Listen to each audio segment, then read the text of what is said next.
Okay, this is hopefully the last video for looking at market determinants of value, and we're going to start off with looking at urban forms, the concentric ring sector model, and the multi-nuclei city.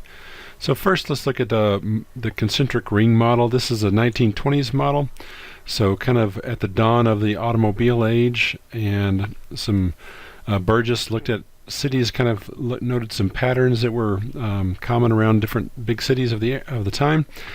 And he noticed that in the center you'd have the industrial and the downtown district surrounded by a warehouse district, and then a little transition area before we get to the housing of the city. And the housing would be blue collars nearest in to the kind of the noise, the dirt, the grime, the hustle and the bustle.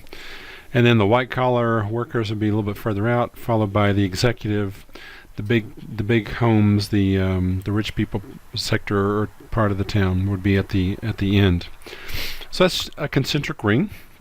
The second thing we're going to look at here is the sector model, and again let's look at a picture of that. Here's the Hoyt sector model, 15 years later or so than the Burgess concentric ring model, and you can see Hoyt studied 140 plus cities and kind of noted some similarities across these big cities, and he noticed that there were these wedges or these sectors, and the city kind of divided itself into these kind of typical components. So again, you'd have the CBD in the center, and then you'd have the light manufacturing, wholesale, retail kind of area in this wedge. Wedge number 2, lower class residences would surround that light manufacturing, so kind of the lower end of things. And then you'd have middle class residences, and then a wedge of upper class residences. So the lower class and the the upper class residences and the light manufacturing are going to kind of be on opposite ends of the town.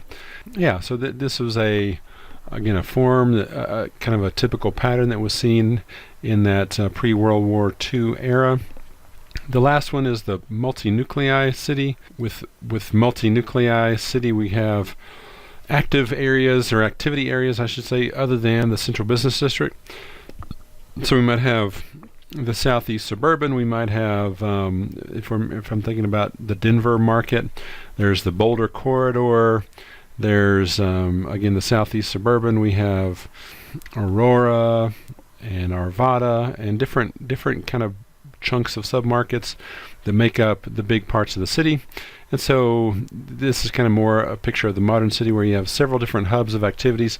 Again, sometimes they'll sort themselves out into particular areas. So you have office mainly being in certain parts of the area. So government offices are going to be obviously in the downtown of the big city, of the capital. But then there may be other pockets of office space. Law firms may navigate or gravitate towards a certain place. Accounting firms, consulting firms, legal, etc. So multi-nuclei city just means there's a variety of different pockets of space, and we'll frequently talk in the real estate world about those being submarkets. All right, let's talk about different things that affect the city, affect how the city will look, how it will kind of form.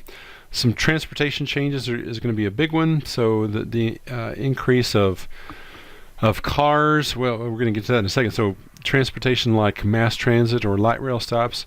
Denver in the past 15-20 years has really kind of had a revival around light rail stops. Those are kind of the hot areas of real estate in that area. Whenever there's a new light rail stop, where people can kind of do the mass transit thing, get on those stops, take the high-speed rail or the light rail into downtown to work, come back home.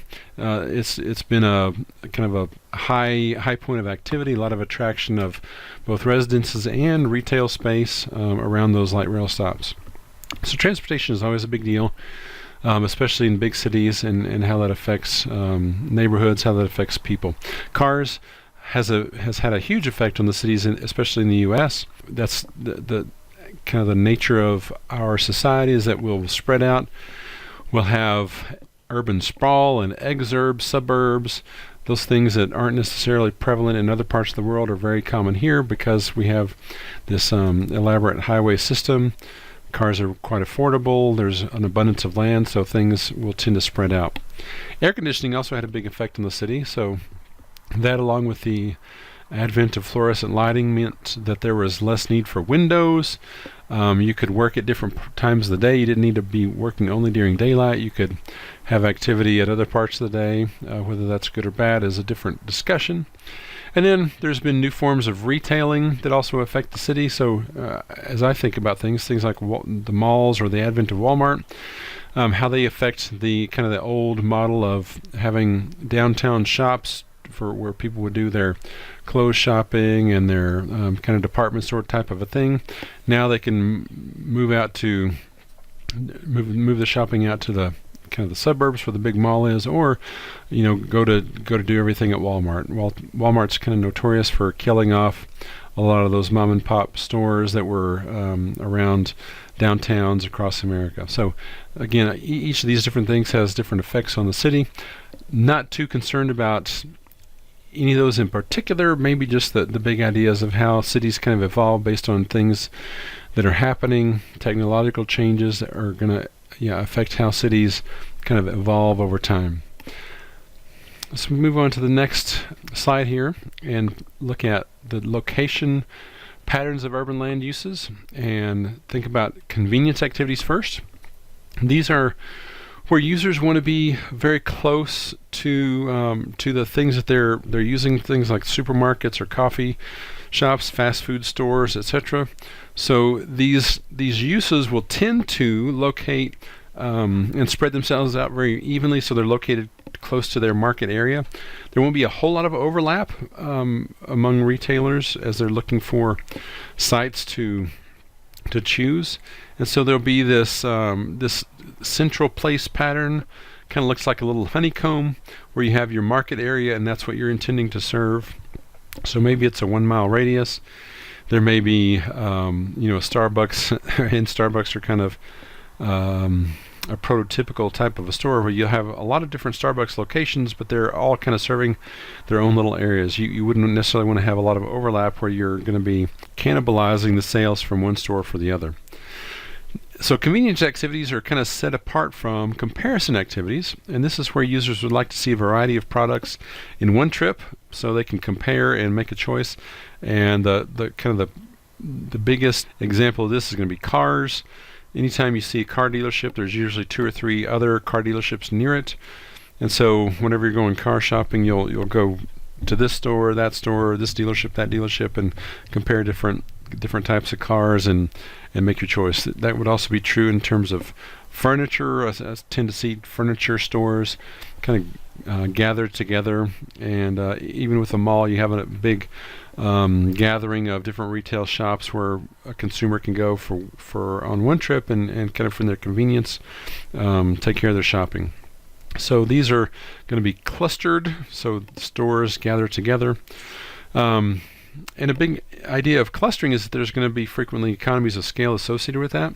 So if we can get enough similar uses together, then we can get other supporting services. We'll kind of gravitate towards those. So if we think of an instance of suburban office space, if there's enough kind of buildings that happen, enough users that gravitate towards there'll be new services that kind of gravitate towards that location, like restaurants and dry cleaners and convenience stores and that sort of thing.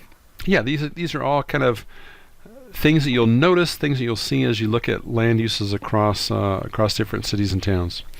So the big thing that we want to end up with is whenever we're thinking about a location, we want to think about the macro drivers for the area. We want to think about things like, is the city growing?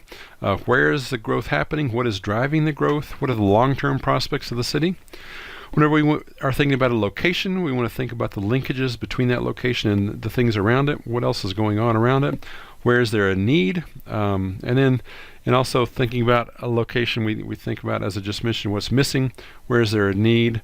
And we want to get out in front of that need and satisfy the need. And that's going to always do well in terms of real estate investment, real estate development. So that is the chapter on market determinants of value, and we'll see you next time.